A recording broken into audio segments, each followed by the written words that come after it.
Hey guys, let's continue our discussion on the mesmerizing topic of rock formation.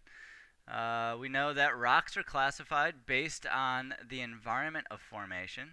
We've already discussed igneous rocks, which form from the cooling and solidification of magma and or lava. And today's screencast, we're going to examine the formation of sedimentary rocks. And when you think of sedimentary rocks, you think about rocks which typically form in aquatic environments, underwater. And we can break sedimentary rocks into two broad categories, the clastic variety and the non-clastic sedimentary rocks. Clastic sedimentary rocks are rocks which come from broken pieces of other rocks, other fragments, sediments, which then get compacted and cemented together. So through the weathering, erosional, and depositional process, we have rocks breaking down, being transported, and then being laid down through the process of deposition. Over time, as these sediments accumulate, those sediments will compact and cement and turn into stone through a process we know as lithification. Clastic sedimentary rocks are classified based on the size of the sediment that goes into their formation. For example, very fine particles of clay, when they are compacted and cemented together, form shale. Silt, which is a little bit larger, forms siltstone. Sand then forms cleverly named sandstone, and then pebbles and silt, say sand and clay, all form together to form conglomerates, and those look like rocks, which are just basically like sort of like rubber cement, where you stick a bunch of pebbles and sediments inside of it. So those are our clastic varieties. We also have non-clastic sedimentary rocks, which can form through a variety of processes. One of those is evaporation. So I like to think of this as the way I would when I think about like maybe a glass of Kool-Aid. Well, if that Kool-Aid was left out long enough, the water in the Kool-Aid would evaporate and leave behind all that good sugar that we like in Kool-Aid. Well, this is what happens with seawater. As seawater evaporates, the water goes into the atmosphere, but the salt doesn't go anywhere. So it's left behind and sometimes falls out as a chemical precipitate as well. So we often refer to these rocks that form through this process as evaporites. And this is how rock salt is formed, right, which has the mineral halite in it. Also, if you look at prehistoric swamps and you consider those primitive environments, this is the point of origin for the formation of coal. Coal is an organic rock, meaning it's been derived or formed from living plants at one point in time that died in these prehistoric swamps over 300 million years ago. And all of that carbon that was sequestered through photosynthesis gets locked up into the biomass of the decaying swamp. And now over time, in millions and millions of years, this organic material accumulates and exerts great force and pressure on the underlying material and can transform it into the formation of coal. Um, Other non-classic varieties include the bioclastic rocks. Limestone is a classic example, made up of calcium carbonate primarily. This is the building blocks in the material used in the formation of coral reefs, for example. Also, when you have shells and fragments of shellfish, which die and then get cemented and preserved into the rock record, that material builds up to form bioclastic rocks as well. So let's actually look at the sequence of events which form sedimentary rocks. When we look at sort of an alpine environment situation, uh, we can start the formation. So if we're in a mountainous area or terrain, we know that this area of the lithosphere of our rock, of our crust, is exposed to weathering and erosion. These high altitude conditions are subject to intense frost action and exposure to the elements such as precipitation and wind. and of course glaciers.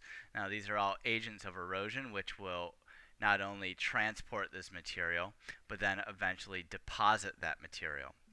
As rivers wind downstream from these high alpine environments, they have immense erosive capabilities. They have a carrying capacity to them. And with that carrying capacity and that carrying power, they lift vast quantities of sediment and transport it downstream. Now, as that stream slows down because of the reduced gradients and it eventually merges into a larger standing body of water, it loses its velocity. And when it loses its velocity, it loses its carrying capacity for sediment and debris. And therefore, at the mouth of the river, oftentimes we see large deposits form, right? That's why we typically see deltas form at the mouths of rivers. And at these mouths where intense deposition is occurring, we can see a layering, sort of a stratification of sediment, where layers of sand, silt, and clay accumulate over time. They get buried and at sufficient depth compacted and cemented and turned into sedimentary rocks. So this is a really important characteristic of identifying sedimentary rocks as we look for that layering or stratification, which speaks to the environment of formation.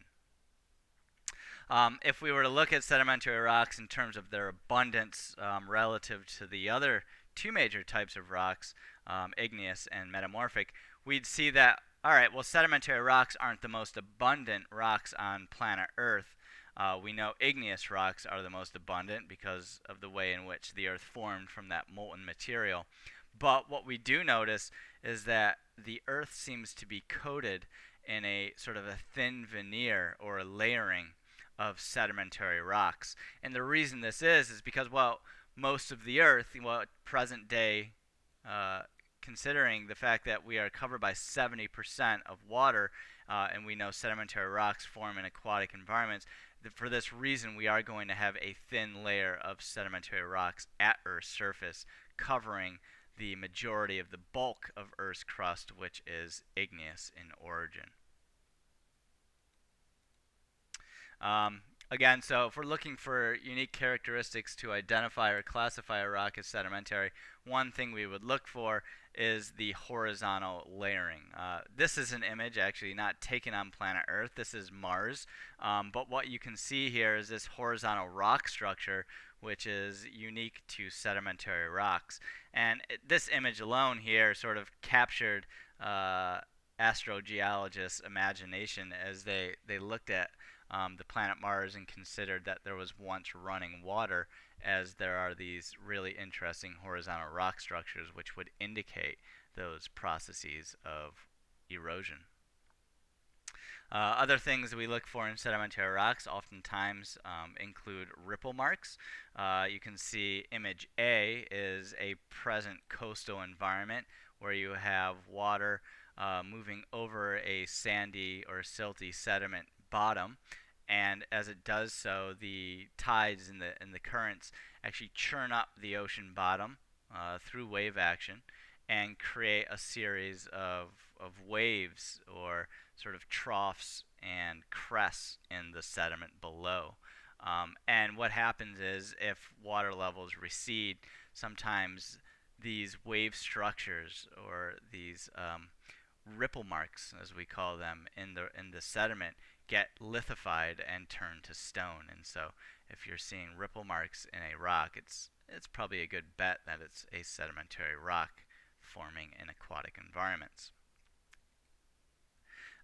Likewise, oftentimes mud cracks speak to aquatic environments, as these environments become desiccated or dried out over time, and through this drying we have the expansion of the sediment, which cracks and then can become lithified into stone as well. So finally, the last indicator of a sedimentary rock that we're going to look at today is the presence of fossils, right? And this is kind of a cool fossil. Interesting enough, this was found on top of the Rocky Mountains. As you can see, this is a fossil of a shark. You can see its vertebrae right here. It's pretty intense looking teeth. And what's interesting is that, yeah, this was found on top of the Rocky Mountains, and it's not as though the shark, swam to the top of the Rocky Mountains and just died there, but rather it speaks to sort of the dynamic nature of our planet, and in that the Rockies were at one point in time lower in elevation, and through tectonic uplift were brought to sea level and then even raised higher above sea level in the formation of the Rocky Mountains. And of course, this was a fossil preserved in that amazing sequence of events. That's it for sedimentary rocks, and I also have a brief clip on metamorphic rocks, so stay tuned.